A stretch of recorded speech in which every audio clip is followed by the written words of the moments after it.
Hi friends, it's Mari here from Mari Clark Creations. Thank you so much for stopping by my channel today. I am participating again this month in Creating with Sketches. This is a YouTube hop where we're using Allison Davis scrapbooking sketches. This month we're using one-page sketches and we're using sketch number 2. I used that sketch to create this layout that you can see here, and I'm going to be taking you through that process today. Absolutely love Allison's sketches, and I have linked up in the description box below to the sketchbook. I'm starting off here with a 12 by 12 stencil from the Crafter's Workshop. I won't link up to this particular stencil because I don't think it's available anymore, but I will link up to other stencils from the Crafter's Workshop that I think would work really well with this technique. But I'm going to do some stencil stamping. This is totally inspired by Vicki Boutin, who is just an amazing mixed media artist. And I'm going to ink up my stencil here with Distress ink in Speckled Egg. And I love stencil stamping. It's just a really fun technique. And you can use this with any of your stencils that you have in your stash. It doesn't have to be a 12 by 12, but I want to do the entire background. And I do have a number of 12 by 12 stencils from the Crafter's Workshop. I do really like their stencils.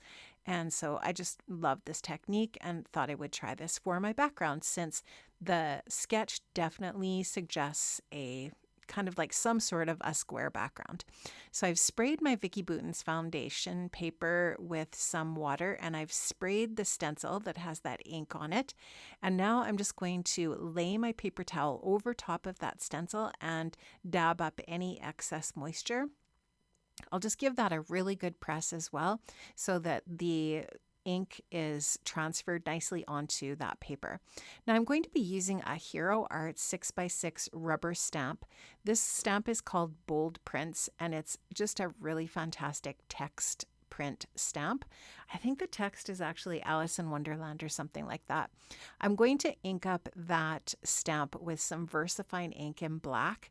And this is a waterproof ink. I'm going to just go ahead and transfer through the stencil onto those circular openings. Not all of the paper is going to end up with text on it. Only where I end up pressing really hard will that ink transfer through the stencil onto the paper, but that's fine. I don't want the entire background to have text on it. And so you'll see the method to my madness as this process continues here, but I am just going to continue to ink up that stamp and transfer that ink over top of the stencil and getting some of that text onto my white foundations paper. So I'll just continue that here down in this corner. Sorry, I'm kind of working off camera here a little bit. And I'm just going to now go ahead and grab some other colors of Distress ink that are going to match up with the Discover and Create collection from Vicki Boutin. So I'm using a small ink blending tool here and some rusty Hinge Distress ink. And I'm going into some of the circles.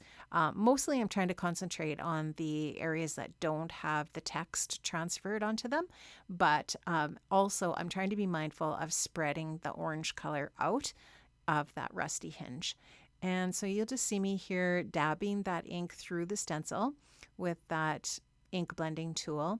And this little ink blending tool is quite tiny. It's nice that it does fit nicely into the little circular openings without having to worry about it going over into the next circle. So I didn't have to worry about, covering any of the circles up or masking them in any way. So that was handy. I think the new Tim Holtz tiny ink blending tools would work perfectly for this. So I'm just going to take a look here and, just continue to kind of figure out where I want to put my orange. And once I'm finished with this, I am going to go in with Shabby Shutter's Distress ink and add some of the green as well, so that the background is going to be that really pretty soft Speckled Egg, the rusty Hinge orange, and then the green from the Shabby Shutters.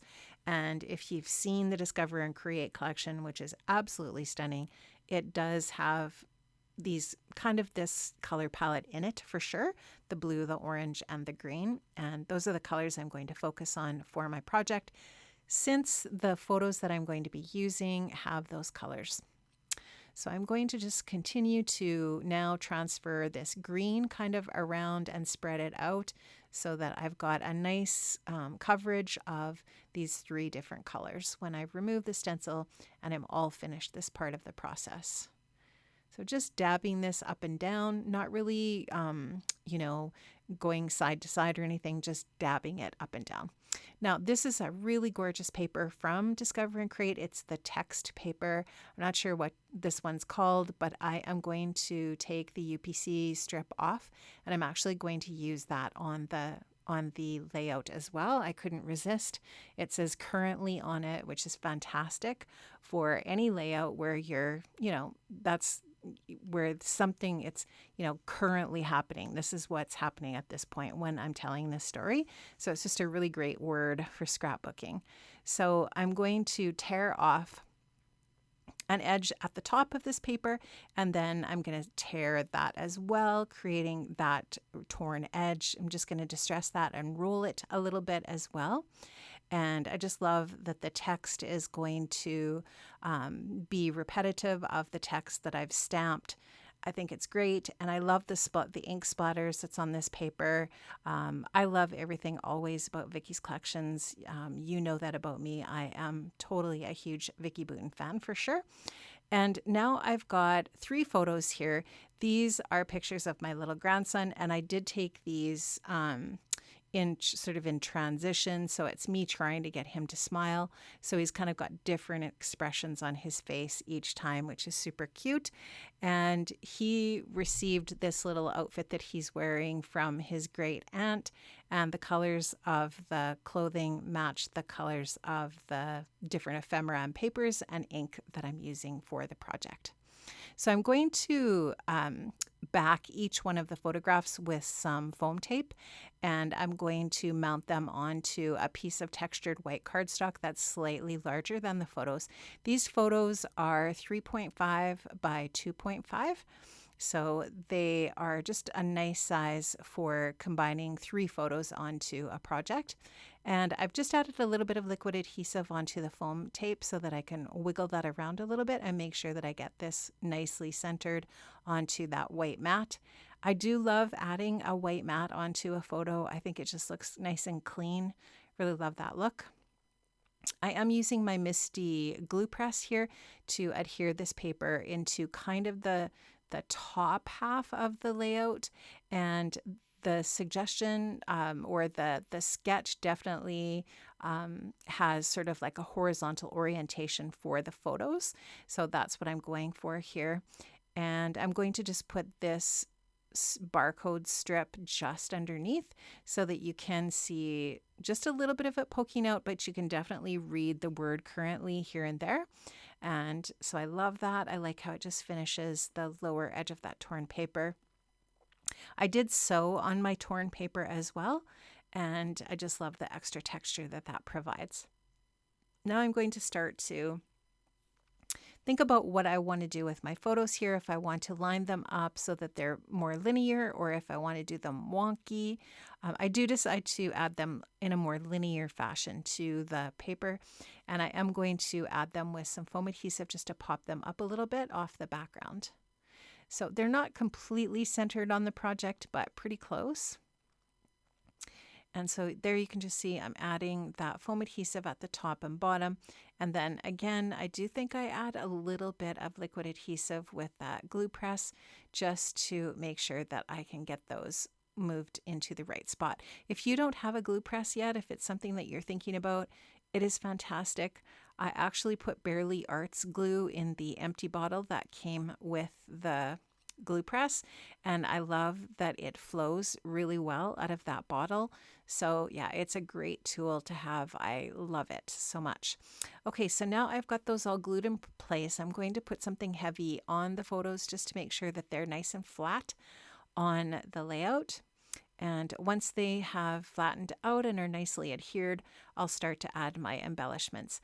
I just love that vellum happiest word there, and I've added that below the photos with some foam adhesive. And in the sketch, actually, the title and embellishments were opposite of where I'm putting them, but basically in the very similar orientation, just in the opposite areas.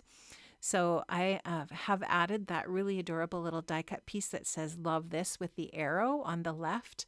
And now I want to add some butterflies here and some other little bits and pieces that are absolutely gorgeous from the ephemera. So this little ephemera piece says happy times, and I just thought that coordinated really well with the word happiest. And these butterflies, I did actually fussy cut some of them from the butterfly paper from the collection.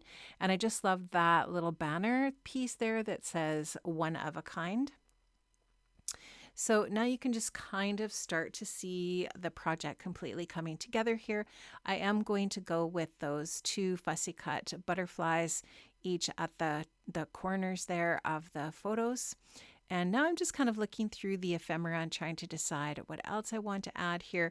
I will add another butterfly up there to the top left, just layer it over top of the previous butterfly there, and get these butterflies added with some foam adhesive so that they are nice and dimensional on the project as well. I'm going to stick that butterfly in that spot there.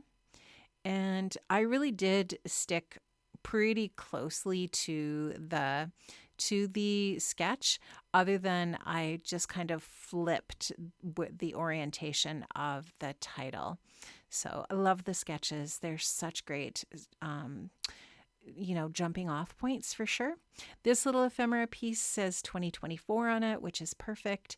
And I am going to leave an area there just to the left of the title to add my journaling with some journaling strips. And now I'm just going on to the foam sticker sheet. I'm going to add a few of these little foam stickers as well onto the project. I love the little gold dots. They are amazing.